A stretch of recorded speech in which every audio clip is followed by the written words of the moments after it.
Hello and welcome to this retro sheet review of a game called Roland in the Caves on the AMSTRAD CPC 464. I've called it a review, but this is going to take a slightly different tack.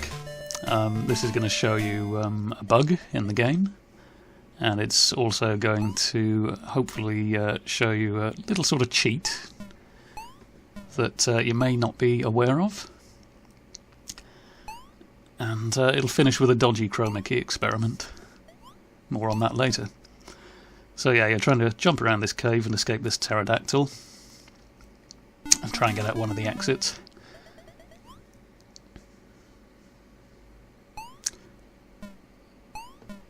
A good old Amsoft game from 1984 this is.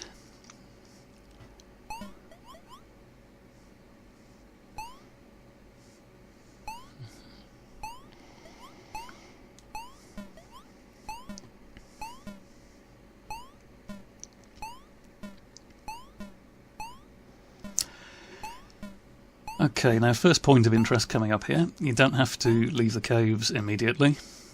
If you don't want to, you can actually, with a bit of dexterity, just jump across the top of the caves, like so. You can get up to there, and if you don't jump high enough, you can just sort of edge your way across the top here. No particular reason why you want to do that, but that does sort of set us up for the bug I'm going to show you in just a few seconds.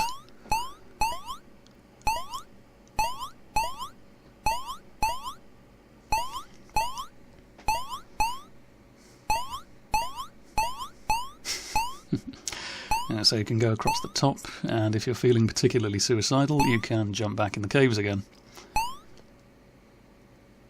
Complete demonstration of bravado and confidence and shocking stupidity.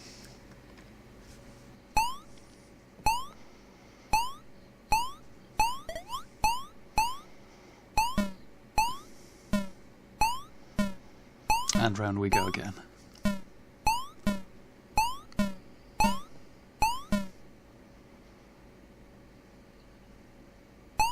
And we escape. Right, so bearing that in mind, yeah, if you're careful you can just jump onto the top of the caves. Now there we jumped across the centre section of the caves. Now I'm about to show you, when we get up that side of the screen again, I'll show you what can happen to the game, what you can do to the game, if you actually go out the left hand side of the screen, because you can get across the other side.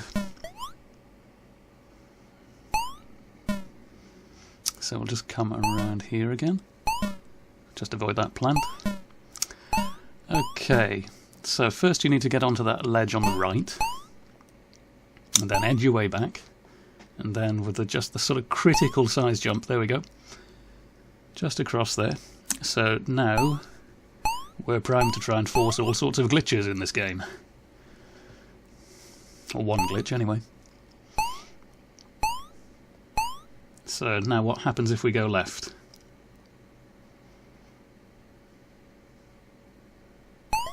There we go, glitch. You're not completely stuck there though, you can just sort of scroll the screen down using one of the cursor keys, and that sort of tricks the program into thinking that you've escaped the caves. Or you could just press A to abandon the game and start again. But we'll do that. So what happens if you jump slightly differently? Well, now what we've actually done is we've jumped out the side of this screen and we've come in the other side of the caves, just in that section in the top right of the screen there. Now that's the way that the collision detection is now being registered, but we're seeing the sprite still back here. So what we're doing here now is we're jumping across, yeah, there we go, we're jumping across the top of the caves in the top right hand section of the caves.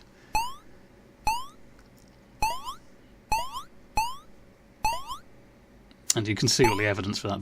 There's the distortion there in the background. You can see that that's the the clouds and the plants there. That's the stuff in the top right of the caves that we're revealing as we jump through this sort of glitchy side of the screen. So in theory, if we go left far enough, we should be able to jump back into the caves. Of course, this time that's going to be with loads of glitches and stuff. So we'll see what happens now.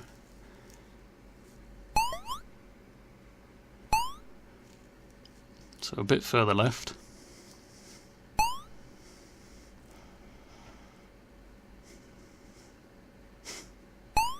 And there we go. Now we've got ourselves into all sorts of problems. Although if you've got a good memory, you can still get out.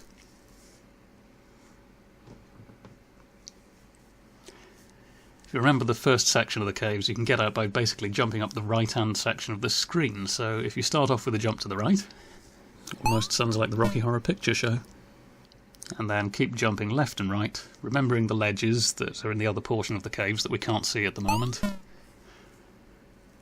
And basically just keep going up. If you remember what that part of the caves looks like, you can keep doing that here.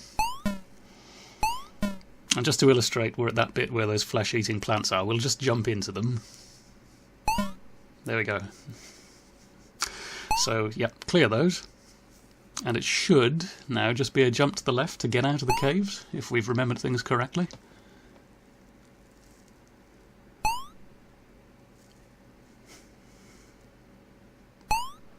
Yep, just make sure we're in the right place. And there we go. So we'll just do a quick side-by-side now to show you what happened there.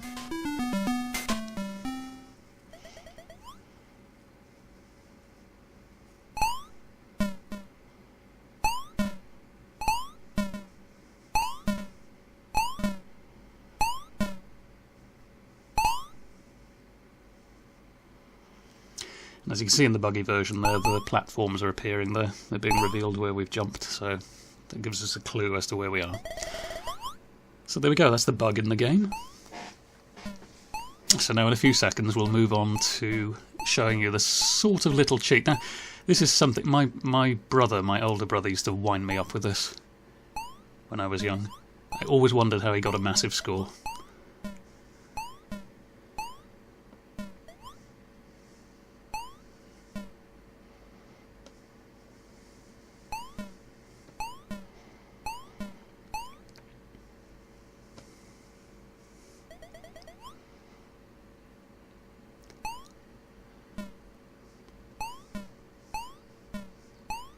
It's going to be difficult to get past that flesh-eating plant there now, and we haven't. So end of game.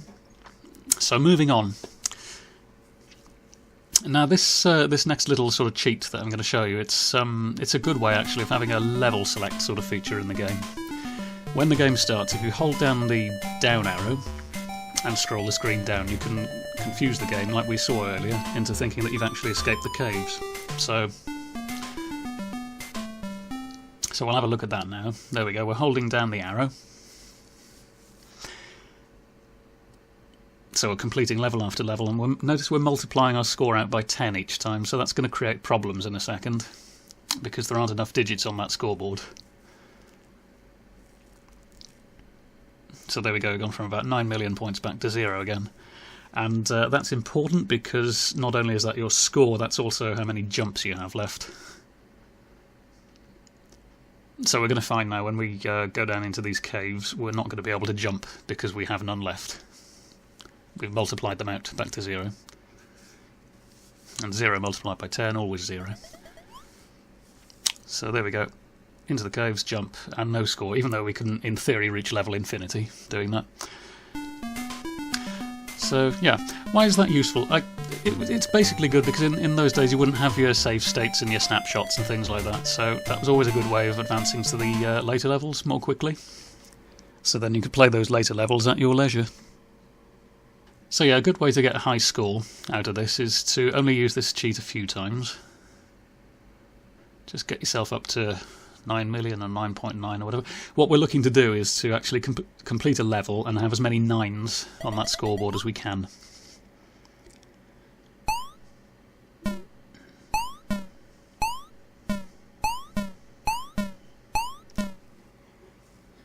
And hopefully get out with as few jumps as possible.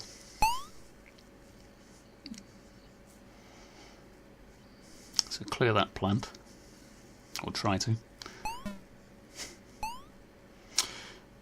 Right, so we don't want to multiply that score out by 10 anymore, because all we're going to do is shuffle the score sideways. So just wait here now.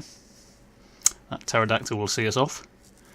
And there's your nice high score. 9,999,910, I think it was. Yeah. Which is near enough unbeatable. Maybe possible to get another 10 points or something, depending how quickly you can get out on that level. But there we are. So we'll finish now with a dodgy chroma key experiment. This is the sort of unofficial way of completing this game. You can actually send down a rope. Now who's good on ropes? Roland Senior. And he's got a gun, of course, which is very useful. So collect the small Roland and off you go. Textbook.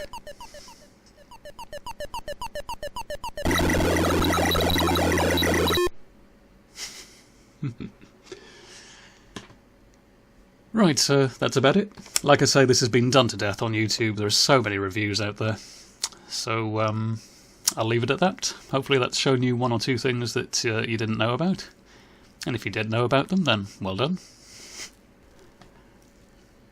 Just haven't seen them discussed too much on YouTube or on forums or anything like that. So, you know, thought it was worth just making a small video. Just a couple of points of interest there. Having the glitch and the cheat there, the sort of level select cheat.